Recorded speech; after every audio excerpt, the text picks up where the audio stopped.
मैं एक बात तो बोलना चाहता हूं कि सर्वप्रथम राम को जानना तो किसी के बस की बात है नहीं। राम को कौन जान सकता है? राम का आदर्श कोई जानता है कि राम के आदर्श पर कौन सकता था? बताओ। राम बनना बहुत कठिन है।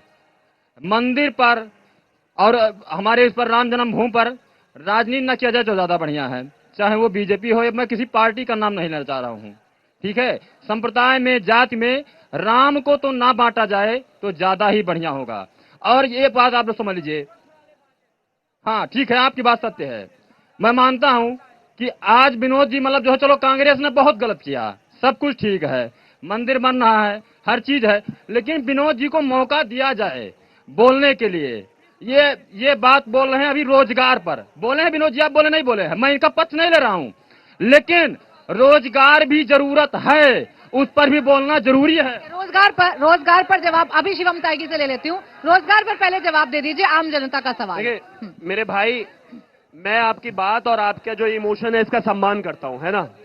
और आपने कहा कि भाई जिस तरह की सारी चीजें हुई, इनको बोलने का अधिकार है, इनको कोई रोक भी नहीं रहा, ये तो उल्टा दूसरों को रोक रहे हैं। और एक और चीज आपने कहा कि भाई राम कोई बन भी नहीं सकता, किसी की हैसियत नहीं। मैं खुद कहता हूं भैया, हमारी भी औकात नहीं है राम बनने की, हमें बनना, हमें राम भक्त बनना है, राम नहीं बनना हमें, हम बन ही नहीं सकते। हम राम को लेके आगे कितना भी बयान देते हैं, बीच में एक तरफ खुले तौर पर मुखर तौर पे कहते हैं हम राम को राम नहीं बन सकता। आप रावण क्यों बन रहे हैं? रुक जाइए, इनको रोकिए ना, गलत है, बीच में क्यों बोल फायदे के लिए आ रही हूँ ना, आपके पास आ रही हूँ। यही इनका विरोधाभास है। आपके लिए सवाल पूछा गया और वो जवाब दे रहे हैं। इन्होंने कहा हाँ तो एक्सपोज कर दीजिए, भाजपा का झूठ कोई राम एक्सपोज कर दीजिएगा। आ रही हूँ, थोड़ा तो इंतजार करिए। हाँ बोलिए। मैं बिल्कुल, इन्होंने कहा कि भाई रोजगार पर बात होनी चाहिए। यहाँ सब खड़े हुए हैं, हर रोज न्यूज चैनल देखते ही होंगे। 1947 और 52 के बाद से हर रोज इस देश में रोजगार से लेकर हर चीज पर चर्चा होती है, रोज होती है ना। कोई मना करता है? भारतीय जनता पार्टी के प्रवक्ताओं को बुलाकर सवाल पूछते हैं सारे एंकर्स, हम जवाब देते हैं। लेकिन एक चीज बताइए, इन 15 दिनों में ही इनको रोजगार की याद आई? आज से पहले रोजगार की याद नहीं आई इनको?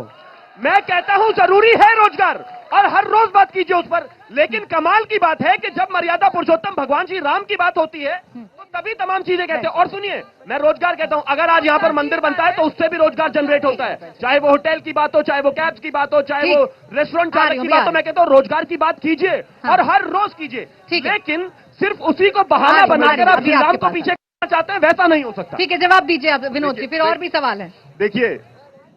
देखिए इनका संस्कार है।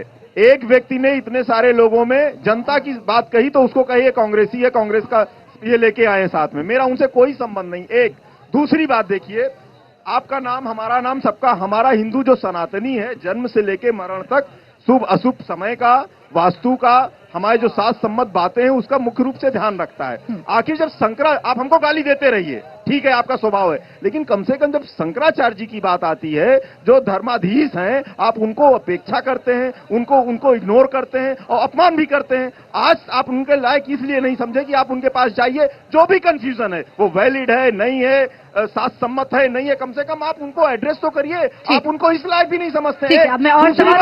इस अवस्था में कोई भी सनातनी, आप सब बौद्धिक लोग हैं, तार्किक रूप से सोचिएगा, विवेकशीलता से सोचिएगा, ये संयोग ठीक नहीं है। आधे अधूरी स्थिति में इस प्रकार का केवल एजेंडा क्या है? इनको यही सवाल पूछती हूँ तो आप कहते हैं कि आप फिर आप मेरे सवालों पर सवाल खड़े करने लगते हैं। एक बात बताइए ना, या तो रामलला की मूर्ति देखकर आप भाव विभोर हो जाएंगे, या तो फिर आप कभी मूर्त को लेकर, कभी आप मंदिर को लेकर सवाल उठाते रहेंगे, कभी भूमि को लेकर, कभी जगह को लेकर सवाल उठाते रहेंगे। आप रुक जाइए, बताइए विनोद जी, रुक जाइए। वैसे मेरा प्रशांत भूषण नाम है। 1 मिनट रुक जाइए विनोद जी। नहीं है।